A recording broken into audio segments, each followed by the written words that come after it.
जय श्री हरि। आइए जानते हैं साल 2026 में सकट चौथ का व्रत किस दिन रखा जाएगा।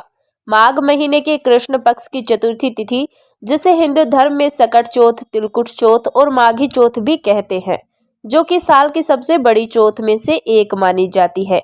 हर साल माघ मास की कृष्ण पक्ष की चतुर्थी तिथि को मनाई जाती है और यह व्रत विशेष रूप से संतान की रक्षा, सुख समृद्धि और सभी प्रकार के संकटों से मुक्ति पाने के लिए रखा जाता है। सबसे विशेष बात कि इस बार सकट चौथ के व्रत वाले दिन भद्रा काल भी लग रहा है, क्योंकि चौथ के व्रत में चंद्र देवता को अर्घ देकर व्रत खोला जाता है। तो आइए जानते हैं सकट चौथ की तिथि और शुभ मुहूर्त के साथ साथ भद्रा काल के समय के बारे में। इस बार चतुर्थी तिथि 6 जनवरी मंगलवार सुबह 8:02 से शुरू हो रही है। चतुर्थी तिथि का समापन 7 जनवरी बुधवार को सुबह 6:52 पर होगा। इसलिए इस बार सकट चौथ का व्रत 6 जनवरी मंगलवार को रहेगा। मंगलवार का दिन होने के कारण यह अंगारक चतुर्थी भी होगी, जिसका हमारे हिंदू धर्म में विशेष महत्व है। 6 जनवरी मंगलवार को व्रत खोलने और चंद्रमा को अर्घ देने का समय रहेगा रात 9:07 पर। इस दिन ब्रह्म मुहूर्त सुबह 5:37 से लेकर 6:25 तक रहेगा। सूर्योदय होगा सुबह 7:13 पर। सूर्यास्त होगा शाम 5:51 पर।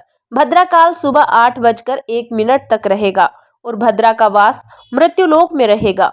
सुबह 8:01 तक जो भी शुभ या मांगलिक कार्य है उन पर रोक रहेगी, क्योंकि अगर भद्रा का वास मृत्युलोक में रहता है तो सभी शुभ कार्यों को करने से ज्यादा विघ्न बाधाएं आती है।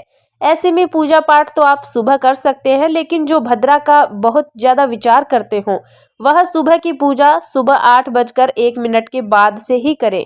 इस दिन अभिजीत मुहूर्त दोपहर 12:11 से लेकर 12:53 तक रहेगा। दोपहर के समय भी भगवान गणेश जी की पूजा की जाती है, तो इस समय भी आप पूजा कर सकते हैं। राहु काल दोपहर 3 बजे से 4:30 बजे तक रहेगा।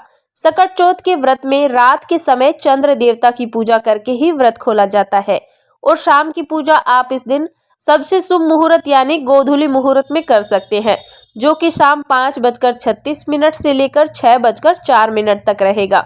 इसके अलावा आप 7:01 तक भी शाम की पूजा कर सकते हैं।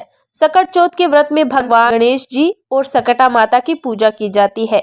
सुबह स्नान करके व्रत का संकल्प लेकर फिर दिन भर निर्जला या फलाहार अपनी सामर्थ्य के अनुसार व्रत रखा जाता है। शाम को गणेश भगवान को तिल, गुड़, तिलकुट और लड्डू, दूर्वा आदि अर्पित किए जाते हैं। कथा का श्रवण अवश्य करना चाहिए, क्योंकि बिना कथा के व्रत अधूरा माना जाता है। दीर्घायु और घर की सुख शांति की प्रार्थना की जाती है। व्रत में नमक का सेवन नहीं किया जाता, केवल मीठा फलाहार ही किया जाता है। और पहली बार व्रत प्रारंभ करने वाली महिलाएं अपने सामर्थ्य के अनुसार इस व्रत को पूरी तरह से निराहार रहकर या फिर जल ग्रहण करके, फल ग्रहण करके भी शुरू कर सकती है। पहले दिन जिस तरह से आपने इस व्रत को रखा है, फिर हर साल उसी नियम का पालन आपको करना चाहिए। तो दर्शकों, आपको ये जानकारी कैसी लगी? कमेंट में जय श्री गणेश लिखें, वीडियो को लाइक करें और नई व्रत कथा के श्रवण के लिए हमारे चैनल को सब्सक्राइब कर लें।